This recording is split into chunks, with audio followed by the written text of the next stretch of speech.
అబ్బో ఇక్కడ కేజీ చీరలు కొంటే అర కేజీ చీరలు ఫ్రీ అంట. మంగళ్య షాపింగ్ మాల్ కేజీల్లో సేల్, టన్నుల్లో ఆనందం. కంచె చేనును మేసిన చందంగా నారా లోకేష్ తీరు ఉందని మండిపడ్డారు మాజీ మంత్రి పేర్ని నాని.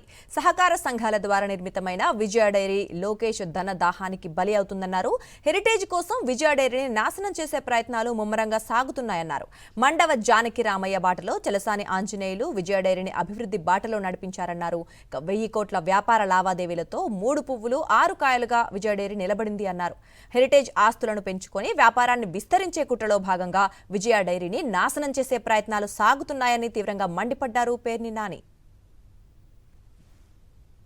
1000 కోట్ల టర్నోవర్తో అంటే పాలు ఒకటే కాదు, 2.5 లక్షల పాల సేకరణే కాదు, రైతుల నుంచి పాల సేకరణతోనే కాదు, బై ప్రోడక్ట్స్ మీద విపరీతంగా లాభాలు ఆర్జిస్తుంది ఆ సంస్థ.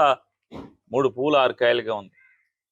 ఈ హెరిటేజ్ కోసం ఎవరిని వదిలిన పరిస్థితి, వాళ్ళ డబ్బు కోసం, వాళ్ళ ఆస్తులు పెంచుకోవడం కోసం, సంపద సృష్టి కోసం నారా చంద్రబాబు నాయుడు గారు కానీ నారా లోకేష్ నాయుడు గారు హెరిటేజీకి ఎక్కడా కూడా సందేవకుండా, హెరిటేజ్ పాలు కానీ, హెరిటేజ్ ఆస్తులు కానీ, హెరిటేజ్ వ్యాపారం కానీ పెరగకుండా ఈ 3 డైరీలు హెరిటేజ్కి అడ్డంకిగా మారినాయి, పెద్ద గోడగా మారినాయి. దానికోసమనే ఒక్కొక్క దాన్ని లొంగ తీసుకుంటా అక్కడ అవ్వలేదు, ఇక్కడ మొదలుపెట్టాడు. ఇక్కడ మొదలుపెట్టి చివరికి ఏ స్థితి అంటే 2017-18 నుంచి చలసాని ఆంజనేయుల్ని దిగిపో అని ఒత్తిడి. అదృష్టవశాత్తు 2019లో జగన్మోహన్ రెడ్డి గారు గెలిచాడు.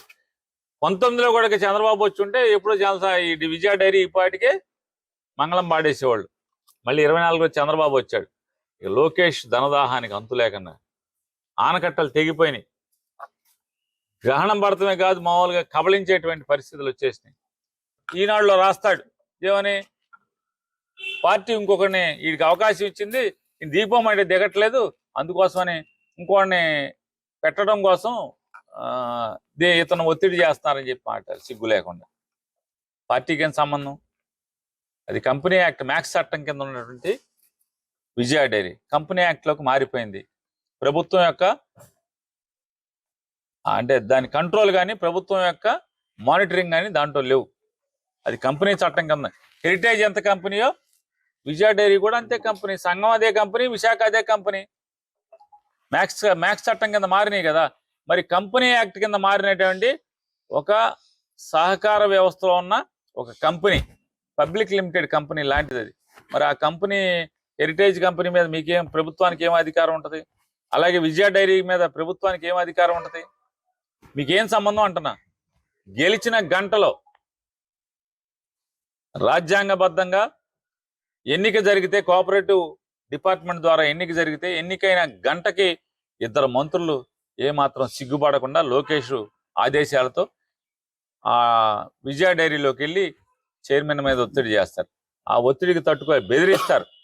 నీ కూతురుని జైల్లో వేస్తాం, నీ కొడుకుని అమెరికా నుంచి తెప్పించి జైల్లో వేస్తాం, నిన్ను జైల్లో వేస్తాం, 2-3 ఏళ్ళు జైల్లోంచి రానివ్వకుండా చేస్తాం, కేసు మీద కేసు పెడతాం, ఇంకా 3 ఏళ్ళు మేము ఉంటాం, 3 ఏళ్ళు నేను చెప్పకూడదు తినిపిస్తామని ఎన్ని బెదిరిస్తే ఆ ఒత్తిడికి తట్టుకోలేక అతనికి గుండెపోటు వచ్చి హాస్పిటల్లో చేరితే అసలు ఎంత నీతిమాలిన చర్య చూడండి.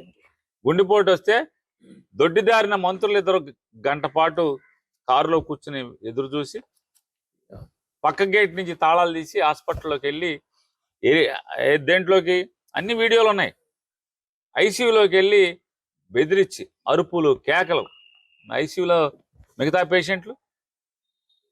ఇలా ధనదాహం, అధికార దాహం ఏ స్థాయి అంటే ఎంత నీచానికి ఒడిగడతారంటే 2 మంత్రులు వెళ్ళి అరుపులు కేకలు. పక్కన మఫ్టీలో ఉన్న ఇంటెలిజెన్స్ వాళ్ళు ఉంటారు, అరుపులు కేకలు, పెద్ద పెద్ద దాడి చేసినంత పని చేసి అతనితో రాజీనామా తీసుకున్నారు. కొడుకుని అమెరికాలో లోకేష్ మనుషులను పంపించి అమెరికాలో బెదిరించారు, ఇక్కడ కూతురుని బెదిరించారు. ఇవన్నీ ఎవరు చెప్తున్నారు? టీడీపీ వాళ్ళే చెప్తున్నారు. పాము తన పిల్లలనే తింటదంటారు. ఆ రకంగా నారా లోకేష్ నాయుడు, నారా చంద్రబాబు నాయుడు ఇవాళ కూటమిలో ఉన్నటువంటి జనసేన వాళ్ళని, టీడీపీ వాళ్ళని మింగటం ఆల్రెడీ బిగిన్ అయిపోయింది. ఇప్పటికీ ఏడుస్తున్నారు. ఎవరు? చలసానాంజనేయులు ఎవరు? కరడుగట్టిన తెలుగుదేశం పార్టీ కార్యకర్త, కమ్మ కులానికి చెందినవాడు. అయినా వీళ్ళకి ధనదాహం, అధికార దాహం ముందు టీడీపోడు లేడు, ఎవడో లేడు, కమ్మ లేదు, కాపు లేదు, ఎవరినైనా సరే మింగేయటమే. మీకేం సంబంధం? కంపెనీ యాక్ట్ లో ఉన్న దాంట్లో మంత్రులకి ఏం సంబంధం? ఎన్నికయ్యాడు కదా, మీ నామినేటెడ్, మీరు ఇచ్చిన పోస్ట్ కాదు కదా. హెరిటేజ్ కోసం ఈ విజయ సంస్థని మీరు కబళిస్తున్నారు, దాన్ని అప్పులు పాలు చేస్తారు, మీరు చెంచాగిరి చేసే ఒకరిని పెట్టుకుంటారు, పెట్టుకుని హెరిటేజ్ లాభాల కోసం, హెరిటేజ్ విస్తరణ కోసం మరి ఎంత లాభాలు ఆర్జిస్తున్నటువంటి హెరిటేజ్కి పోటీగా ఉన్న సంస్థని సర్వనాశనం చేయాలి, మూత పెట్టాలి, దాన్ని కబళించాలి. హెరిటేజ్ వ్యాపారం, పాల వ్యాపారం విస్తరించాలి, 1000 కోట్లు వీళ్ళు సంపాదించుకోవాలి. మరిన్ని అప్డేట్స్ కోసం ఛానల్ ను సబ్స్క్రైబ్ చేయండి. నోటిఫికేషన్స్ కోసం బెల్ ఐకాన్ పై క్లిక్ చేయండి.